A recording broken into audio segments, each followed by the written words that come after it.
would like to start with a story about Renee De Vista. I was mentally, emotionally, and spiritually broken, and the thought of what had resulted from this vile act took my self-hatred into another dimension.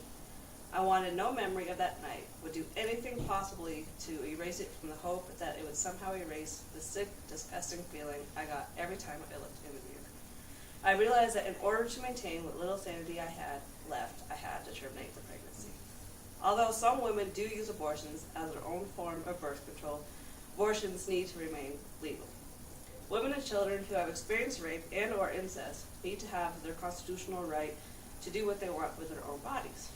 Women need to stop being judged for getting abortions, and people need to be accepting to their own decisions because it is her decision and no one should have the right to make a woman's decision. Take away a woman's decision from her. I chose this topic because too many women and children are victims of rape and incest, and they are being judged for having the courage to get an abortion so they do not have to have the baby of their rapist. The sources I have used are personal stories of rape victims and statistics from the U.S. Bureau of Justice. The points I would like to make today are women and children who are raped would have to live with their rapist child, and if they became pregnant, and children of incest would have to carry the child of a family member and may have to take care of it later on. So let's begin with women and children who are raped. The first point I would like to make is that women and children who get raped. Statistics from the U.S. Bureau of Justice in 2012 states that there are 89,000 cases of rape each year.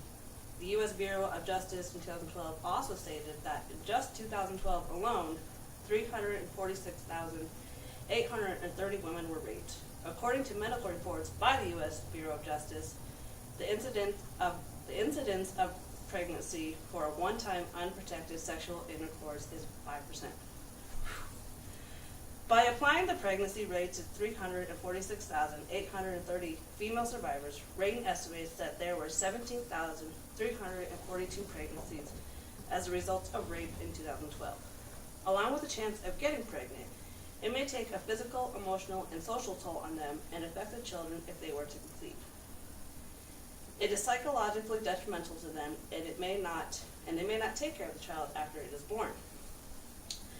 The child is 2 times more likely to be abused and neglected than the child born from consensual sex. It takes control of many women's lives, and they end up losing jobs, money, and homes, and it can affect their future relationships.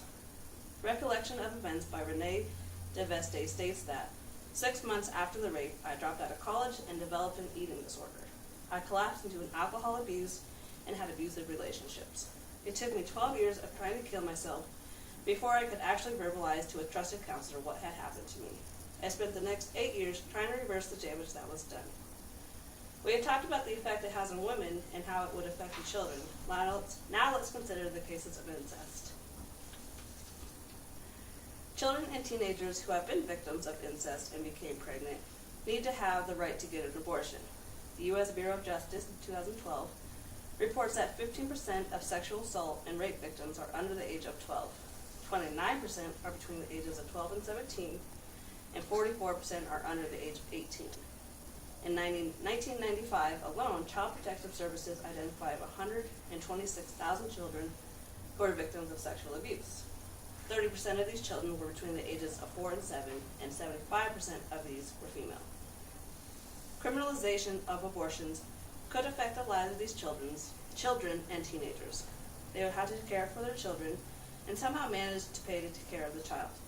Along with the financial struggles, many do not have the proper resources to get insurance and other necessities the child requires. Although some women do use abortions as their own form of birth control, abortions need to remain legal. Women and children who have experienced rape and or incest need to have their constitutional right to do what they want with their own bodies.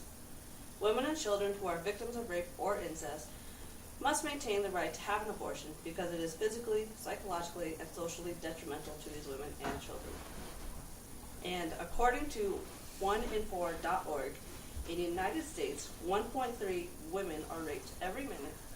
That results in 78 rapes each hour, 1,872 rapes each day, 56,160 rapes each month, and 683,280 rapes